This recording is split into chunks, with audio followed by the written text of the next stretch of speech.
Hello everyone and welcome back to the channel. आज के इस वीडियो में मैं आइल्स एकेडमिक रीडिंग के बारे में पूरा बात करने वाला हूँ कि वो क्या होते हैं, कितने मिनट का होता है, कितने पैसेजेस होते हैं।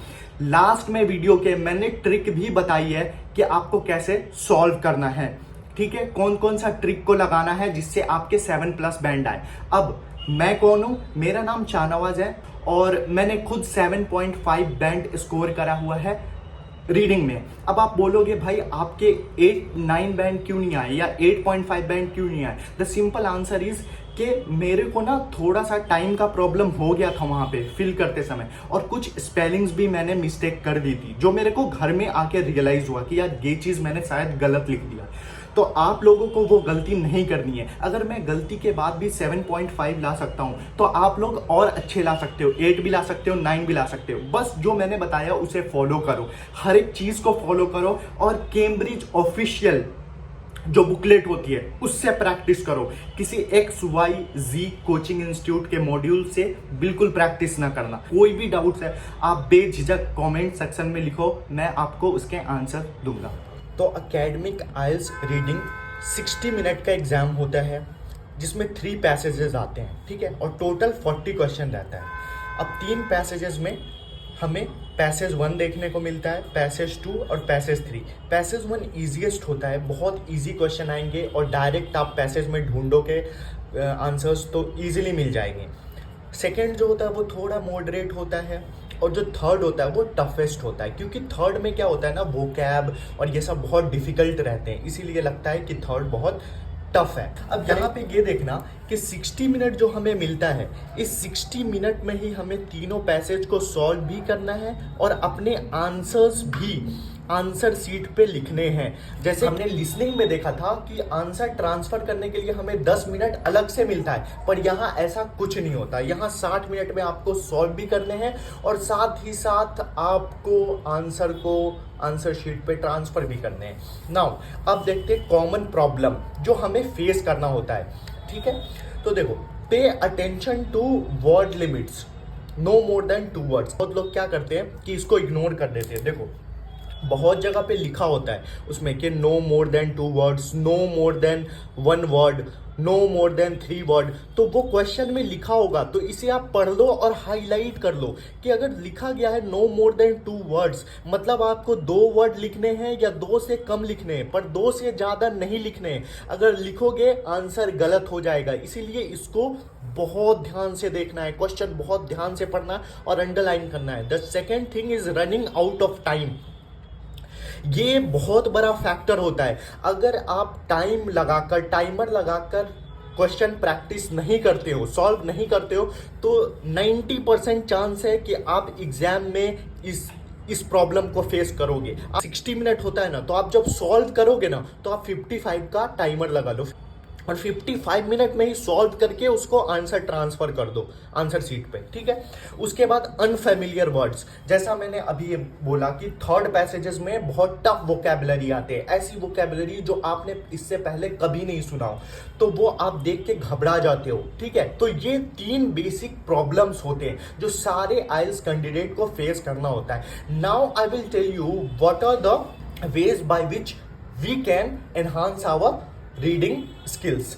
ओके, तो सबसे पहला होता है don't panic, ignore difficult word. जैसे कि हमने अभी देखा कि अनफेमिलियर वर्ड्स आते हैं, तो आपको क्या करना है, डरना नहीं है, इग्नोर करना है उन वर्ड्स को, क्योंकि सारे वर्ड्स का मतलब नहीं जानना होता है। ये चीज दिमाग में बिठा लो। अगर आप एक नेटिव स्पीकर्स को भी दोगे ना सॉल्व करने के लिए, उनको भी सारे वर्ड्स का मतलब नहीं आता होगा। तो अगर आपको नहीं आ रही है किसी वर्ड का मतलब, तो इसमें डरना नहीं है, ठीक है। और आपको कॉन्टेक्स्ट को पकड़ना है कि किस कॉन्टेक्स्ट में बोला जा रहा है, ठीक है। जरूरी नहीं है कि सारे वर्ड्स का आपको मतलब पता होने चाहिए, ठीक है। तो ये दिमाग से निकाल दो। If you don't know the meaning of a particular word, even in that condition you will be able to solve. Second thing is time management, जो मैंने बोला रनिंग आउट ऑफ टाइम। इसका क्या सॉल्यूशन है कि आप प्रैक्टिस करो model test paper from Cambridge official booklet, ठीक है। 55 मिनट अलार्म क्लॉक लगा के 55 मिनट में ही सॉल्व कर दो और आंसर ट्रांसफर कर दो। और बहुत सारे कोचिंग इंस्टीट्यूट जहां भी आप पढ़ते होगे या ना भी पढ़ते हो, तो आपको मन करता है यार वो पर्टिकुलर कोचिंग इंस्टीट्यूट है, उसकी ना मॉड्यूल बहुत अच्छी है, तो मैं उससे सॉल्व करूंगा ना, तो मेरे तो आईएलटीएस में 9 बैंड आ जाएंगे। भाई ऐसा कुछ नहीं है, जो कैम्ब्रिज की ऑफिशियल है ना बुक, उससे सॉल्व करनी है आपको। नाउ अब जो टेक्निक होता है स्किमिंग एंड स्कैनिंग, ये आप लोगों ने सुना होगा, ठीक है। स्किमिंग क्या होता है, देखो स्किमिंग एंड स्कैनिंग होता है कि जो भी क्वेश्चन है, क्वेश्चन को आप पढ़ लो, ठीक है, क्वेश्चन को आप पढ़ लो। जैसे कि कभी क्या होता है, मैच हेडिंग में देखोगे आप साइंटिस्ट का नाम दिया हुआ है, फॉर एग्जाम्पल अलेक्जेंडर दिया हुआ है क्वेश्चन में, है ना, कि what Alexander is saying in passage 1, for example अगर ये क्वेश्चन है, ठीक है, तो आपने स्कीम करा कि भाई what Alexander is saying in passage 1, और आपने अलेक्जेंडर को हाईलाइट कर लिया। अब ये मेरा क्या हो गया, ये मेरा कीवर्ड हो गया। अब इससे मैं स्कैन करूंगा, स्कैन मतलब कि मुझे पूरे पैसेज को पढ़ने की जरूरत ही नहीं है, मैं तो ये देखूंगा कि अलेक्जेंडर कहां पे लिखा हुआ है मेरे पैसेज में। जहां मेरे पैसेज में अलेक्जेंडर लिखा हुआ है उसको हाईलाइट करेंगे, और उसके पहले 2 लाइन पहले और 2 लाइन आगे, ठीक है, वो रीड करेंगे, आपको आंसर मिल जाएगा। इसी को बोलते हैं स्कीमिंग एंड स्कैनिंग। अब देखो मैंने लिखा है साइंटिस्ट नेम, जैसे यहाँ पे हमें साइंटिस्ट नेम मिल गया, तो ये मेन पॉइंट हो गया, मतलब सी डेट्स हो गया, ईयर हो गया, जैसे कभी कभी लिखा होता है 19th सेंचुरी, ऐसे करके लिखा होता है, डेट्स, ईयर्स, ये सब है ना, ये सब बहुत इंपॉर्टेंट होता है। ये आपको अंडरलाइन जहां भी दिखे ये अंडरलाइन कर लेना। फॉर एग्जांपल 1999 दिखा, आप अंडरलाइन कर दो, पैसेज में जाओ, ढूंढो कहां पे 1999 लिखा है। बस इसी को बोलते हैं स्किमिंग एंड स्कैनिंग। सिंपल मतलब होता है कि हमें पूरे पैसेज को नहीं पढ़ना, हमें मेन वर्ड हाईलाइट करनी है और उससे हमें आंसर ढूंढना है। बताता हूं कि कैम्ब्रिज क्या करो, कैम्ब्रिज 10 से ले लो, 10 छोड़ दो, 11 से ले लो, और अभी कैम्ब्रिज 18 या 19 जो भी आया हुआ है, ठीक है, वहां तक सॉल्व कर लो, वहां तक सारे टेस्ट को सॉल्व कर लो। अगर इतना सिर्फ कर लिए और 55 मिनट्स का टाइमर लगाकर कर लिए, करेक्ट है, तो भाई 7+ बैंड कोई नहीं रोक सकता है, कोई नहीं। और ये वो बंदा बता रहा है जिसने खुद 7+ स्कोर करा है रीडिंग में, बिना किसी ट्यूशन, बिना किसी गाइडेंस के, ठीक है। आप लोग तो चलो यूट्यूब पे वीडियोस भी देख रहे हो, मैंने तो वो भी नहीं देखा था, डायरेक्ट मैंने रीडिंग का बस test paper, model test paper solve करे थे। डेली सॉल्व करो, डेली एक आपको सॉल्व करनी है, ठीक है। एक और चीज मैं बता दूं, जब आप सॉल्व करोगे ना, तो पैसेज 1 को 15 मिनट देना, पैसेज 2 को 20 मिनट देना, और पैसेज 3 को भी 20 मिनट देना। तो अब आप सोचोगे कि ये तो 55 मिनट्स ही हुआ, हाँ, तो आपको 55 मिनट्स में ही सॉल्व करने हैं घर पे। पर एग्जाम में आपको 60 मिनट मिलेगा, पर आप घर में जो सॉल्व करोगे तो वो 55 मिनट्स में ही सॉल्व करना है आपको, और आंसर ट्रांसफर भी करना है।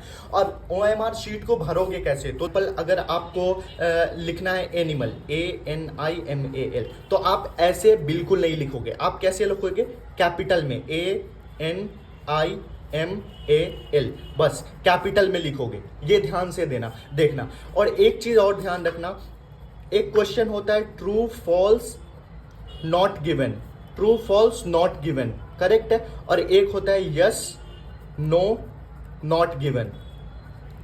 तो अगर क्वेश्चन में लिखा है ना ट्रू फॉल्स नॉट गिवन, तो आपको आंसर में ट्रू ही लिखना है या फॉल्स या नॉट गिवन ही लिखना है। आप यस नो मत करना, वरना गलत हो जाएगा। और ट्रू में टी मत लिख देना, पूरा TRUE, ट्रू, FALSE, फॉल्स, ऐसे लिखना है। तो एक बार और ध्यान देना, मैं क्या बोल रहा हूं, मैं ये बोल रहा हूं कि आप जब प्रैक्टिस करोगे तो 15 मिनट टाइम दोगे आप पैसेज 1 को, 20 मिनट 2 को, 20 मिनट 3 को, करेक्ट है। 55 मिनट के अंदर आप घर पे सॉल्व कर लोगे, करेक्ट है। उसके बाद अगर आपको कोई वर्ड लिखने हैं, ठीक है, तो वो वर्ड कैसे लिखोगे, वर्ड के हर एक लेटर को कैपिटल में करना है, हर एक लेटर को कैपिटल में करना है। और क्वेश्चन में अगर बोल रहा है ट्रू फॉल्स नॉट गिवन, तो आपको आंसर में भी ट्रू या फॉल्स या नॉट गिवन लिखना है। आप यस मत लिख देना, ठीक है।